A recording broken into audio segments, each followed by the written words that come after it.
በዋግ ኽምራ ብሔረሰብ አስተዳደርና አካባቢው የተጀመረው ሰላም የማስፈን እንቅስቃሴ ተጠናክሮ እንዲቀጥል ህዝቡን ያሳተፈ ስራ ተጠናክሮ መቀጠል እንዳለበት የአማራ ክልል ርዕሰ መስተዳድር አቶ አረጋ ከበደ ጥሪ ያቀረቡ። የሰሜኑን ጦርነት ተከትሎ በዋግና አካባቢው ሲንቀሳቀስ የነበረውና ራሱን የአገው ዲሞክራሲያዊ ንቅናቄ አዴን ብሎ የሚጠራው ታጣቂ ኃይል የቀረበለትን የሰላም ጥሪ ተቀብሎ ከክልሉ መንግስት ጋር የሰላም ስምምነት ፈጽሟል። አብዮት ከፋለ ተጨማሪ ዘገባ አዘጋጅቷል።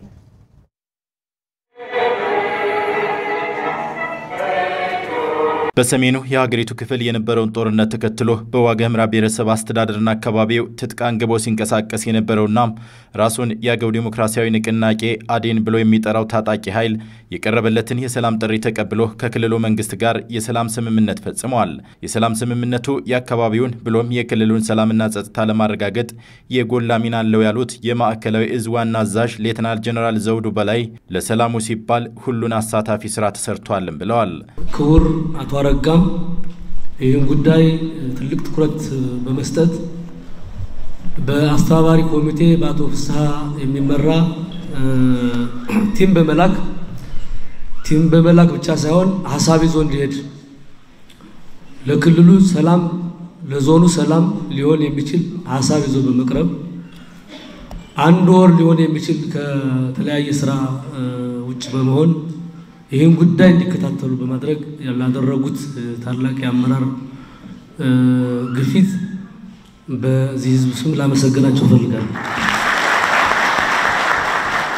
በተመሳሳይ በአዴንም ቢሆን አቶ ኪሮስ እና እዛ የነበሩ ልጆች የድርጅታቸውን አቋም ምንንም ሳይሸማቀቁ በግልጽ ለማቅረብ ጥረዋል፣ ተከራክረዋል። የሚጥሉትን እየጣሉ የሚወስዱትን እየወሰዱ ፋይናሊ አሁን በተገለጸው መንገድ ፈርመዋል። አምነው ነው የፈረሙ፣ ተከራክረው ነው የፈረሙ። ይህ ህዝብ ስምምነቱን አውቆት ማንም በተለያየ ሚዲያ በተለያየ ፌስቡክ ቢለቅ ይህ እንደሆነ አውቆ ትግል እንዲያደርግ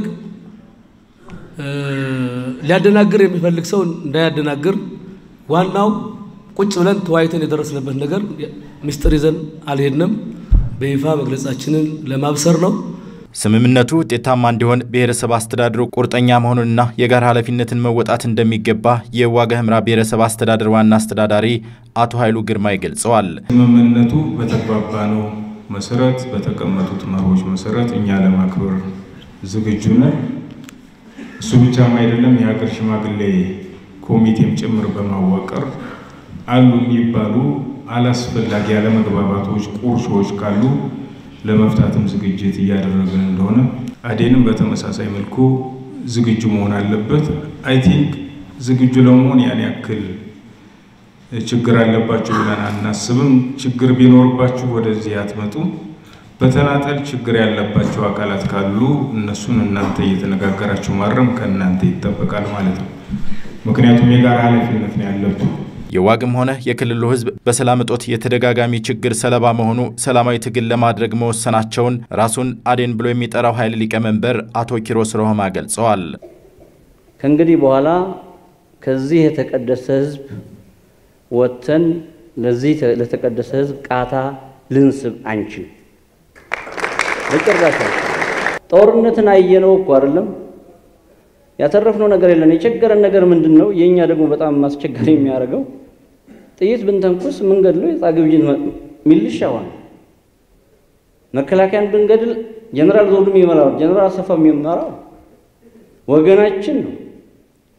ስለዚህ ጭናንጭን ካለ ጥያቄያችንን በሰላማዊ መንገድ የምንፈታበት መንገድ ካለ ለምንድነው ይሄንን ማንተው ብለን ነው። ማንም ስለገፋን አይደለም። በግልጽ መነጋገር ያለብን ማም በስተጀርባችን የሚገፋን ኃይል አንዳች ኃይል የለም። ተጨባጭ የሆነ ኮዝ ስላለን ምክንያት ስላለን ነውና እየታገልን ያለነው። ከእንግዲህ በኋላ በመከባበር ቀደም በተባለው ሰነዱ ላይ በተቀመጡ መርሆች እየተገዛን ህዝባችን ፍጹም ሰላም እንዲሆን የልማት ጥያቄዎችም እንዲፈቱ ማድረግ ነው። ክልሉ በጣም ኮሚትድ መሆን መቻል አለበት። በእኛ በኩል ግን ከእንግዲህ በኋላ ከአገው ህዝብ ፍላጎት እንደማንወጣ ማረጋገጥ ወዳለው የተደረገው የሰላም ስምምነት ለአካባቢው ዘላቂ መረጋጋትን የሚፈጥር በመሆኑ መደሰታቸውን ነዋሪዎች ተናግረዋል። ይህን ሰላም በጉጉት ስንጠብቀው የቆየ ሰላም ዛሬ በዚህ ቦታ ላይ ተገንተን ታጣቂ ኃይሉም የመንግስትም ይህን ሰላም ጥረት አድርገው አመጡት ብቻ ምስጋና ላቀርብ ነው የምፈልገው እኔ። አሁንም ነገም ወደፊት ያሉት በአካባቢ ጎረቤቶች በዙሪያ ወረዳዎች አሁንም አሉ ጥረት ተደርጎላቸው ጥረት ሆኖላቸው ሁሉም የሰላም ባለቤት ሆኖ ሁሉም ሰላም እንዲፈልጉና እንዲገቡ የማድረግ ጥረት እንዳሁኑ መድረክ ጥረት መደረግ አለበት። ከዋግም አልፎ ለአማራ ከአማራም አልፎ ለኢትዮጵያ ሕዝብ ሰላም እንዲፈጠር ምሳሌ እንድንሆን ላደረጋችሁ ምስጋና ይግባችሁ።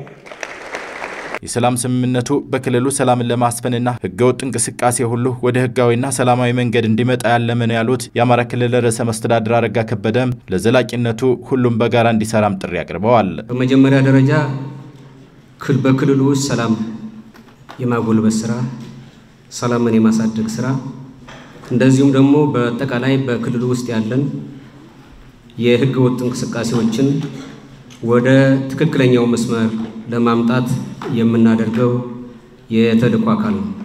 ስለዚህ የን መሰረት አድርገን ስምምነቱን የፈጸምን መሆኑንና የዋግም ህዝብ ይሄን አውቆ መንግስትም ራሱን አዴም ብሎ የሚጠራው ኃይልም ስምምነቱን ተግባራዊ ለማድረግ ርብርብ ማድረግ ያለብን መሆኑን እናንተም አተገባበሩን በአጠቃላይ በመደበኛ ህይወታችሁም እንደው ምናልባትም ጉዳዩን የበለጠ ተግባራዊ መደረጉን እንመልከት እንድታዘብላችሁ የምታስቡ አካላትም ካላችሁ በዚህ ጉዳይ ላይ የስምምነቱን ጭብጥና ዝርዝር ጉዳይ ለማሳወቅ በመፈለግ ነው ዛሬ ያቀርበን ያለነው። የሃይማኖት አባቶችም የሀገር ሽማግሌዎችም እዚህ ያላችሁ ምሁራንም ወጣቶችም ሴቶችም እንደየ ማህበረሰባዊ ደረጃችሁ ይሄ ተግባራዊ የሚሆንበትን መንገድ ክትትል እንድታደርጉ ለማሳሰብ ነው። በጣም አመሰግናለሁ። ታጣቂ ኃይሎች የተሃድሶ ስልጠና ወስደው ወደ ሰላማዊ ህይወታቸው ሲመለሱ ተገቢው አቀባበልና ድጋፍ እንዲደረግላቸውም ጥሪ ቀርበዋል።